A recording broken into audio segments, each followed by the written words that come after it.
How's it going? It's Michael again with IdeateTV on San Diego Comic-Con 2024, and I am here with Mr. Keith Arem. How you doing? Mr. Keith Arem. Tell us who you are, why you're here, and what you're up to. Okay, that's a lot to kind of get into. How much time do you guys have? I'm the CEO of PCB Productions based in Los Angeles. We run 5 recording studios up in Encino, and we mainly specialize in video games, but we're here at Comic-Con down in San Diego showing a lot of our original work. So we've got a new book with Wesley Snipes called The Exiled. That was a big Kickstarter this year, and it is blew up, and I think we're about to sell out of all of our books. We have a new surprise book that's going to be coming out later this year that we're about to announce, and a new movie. So a lot of cool stuff. And then all of our video games this year have been like our bread and butter, and that's what we've been doing for the past 25 years. That's fantastic. Tell our audience how you got started in this video game business.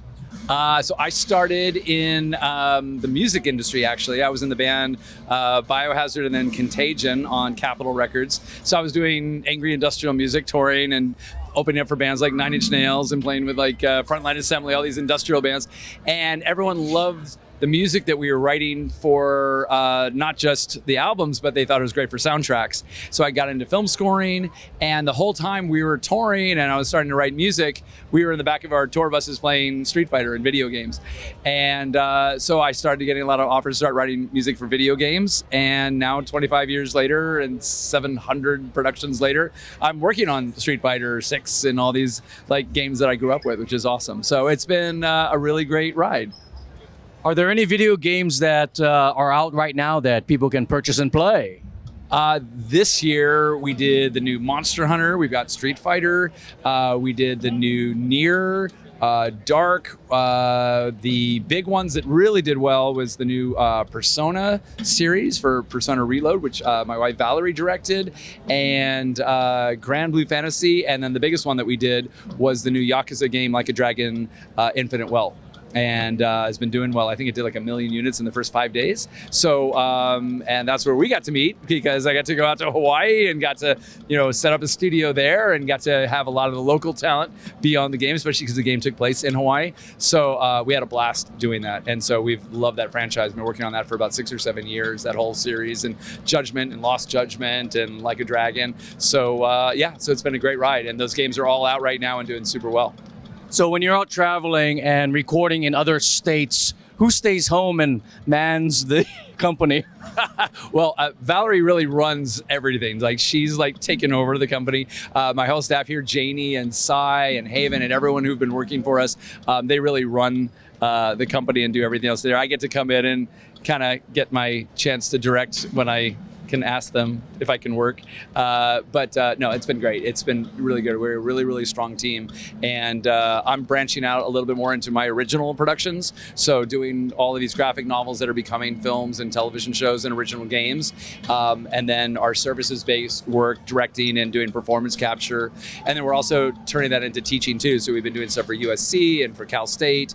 And for a lot of the big workshops across the country, we kind of go off and teach performance capture and how acting in video games is a little bit different than doing normal voiceover or on camera. So it's a nice thing for us to share, and especially with us being in the industry for so long, kind of take a little of our experience and our heritage and kind of share that with actors so they can kind of grow their careers as well. And how can the people out there help you? Do you have any ongoing campaigns, Kickstarter, Indiegogo, anything like that? We're about to announce a couple of new ones coming up. So the easiest way is to follow us at PCB Productions. So it's PCBProductions.com, PCB.cc, or at PCB Entertainment on Instagram. Fantastic. Is there any product here you'd like to feature on the channel right now? Val? Well, there we go. So we only have 15 of these left. So this is our new book, Exiled, with Wesley Snipes. I created this with Wes and with Adam Lawson, and Esquivo did the artwork. And it's this beautiful, cool, this is our oversized book that we did. And this is a story of this hard-boiled detective who is on the trail of a serial killer. And it's sort of like Blade Runner and Seven kind of had a baby. But again, it becomes a very different story than what you think it is. It's kind of like an onion that keeps peeling the layers back. But this has been doing super, super well for us. And after doing the comic and the graphic novel, we're now looking at what's going to be coming right behind this. So Wes is riding a great wave because they just announced that he's the new Blade and the new Deadpool and Wolverine film. So Wes is doing great, and this is a different world. It's not associated with Blade at all. A lot of people call this the Blade Killer because it's the next franchise that he's involved with. But Wes has been phenomenal to work with, and he's just been great. So we're really proud of this, and got a couple new surprises coming up later in the year. So we need to tune into all your social medias to find out what's coming up. And what do you see your company PCB 5 years from now?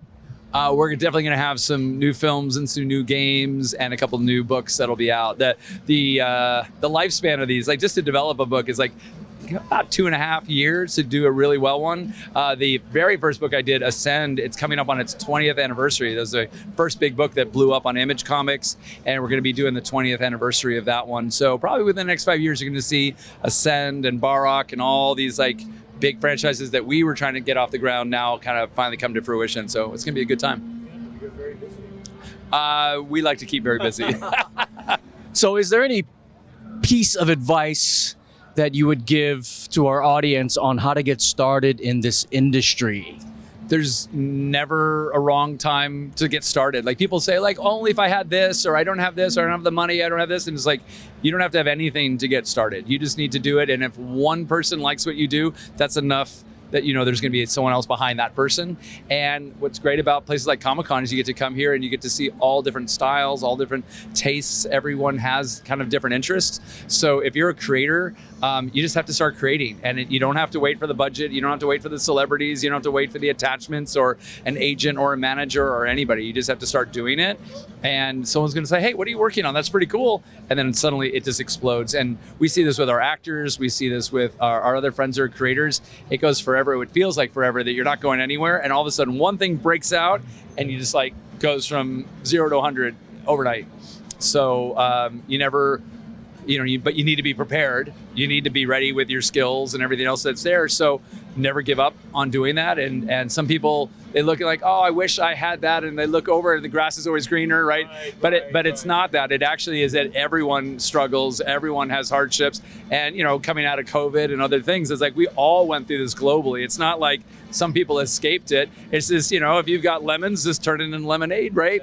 And so it's all how you look at it and how you want to be able to do it. So if you're a creator, and that's any kind of creator, if you're an artist, if you're an actor, if you're a musician, you just have to kind of stick at it. And these things, they look like they happen overnight, and they do when the success takes off, but you have to be ready for that success when you get there. So that's really how, the secrets of what we do. And how did your team come to fruition? How did you assemble your team? Did they find you? You found them? Or? To assemble the right team, it takes the right personalities and finding people. And, you tend to find that friends of friends will attract similar friends. So when you find somebody that you really like, and this is what happens with our actors, it happens with our staff, is that someone recommends somebody, and then you go out there and you start looking, and you'll find people, and you'll find your tribe. You'll find the people that really you gravitate to, and on a personal level and on a work level, a professional level, and people that really understand your aesthetic, your work ethic, and your attitude on how you do stuff. And so having a really good team, you don't need tons of people, you just need really good people that are very efficient. I tend to hire people that are generalists who can specialize in a lot of things, as opposed to a specialist who only does one thing and doesn't know how to do other things. Because our business, one day we're working on a movie, the next day we're working on an animated show, next we're doing a video game, then a VR project, then we're doing here at Comic-Con. And you need a staff and people who believe in that vision and are flexible to be able to, change it up and say, what are we doing today? And have fun doing that. Fantastic advice. You heard it first here at PCB Entertainment. Thank you, Keith Arem.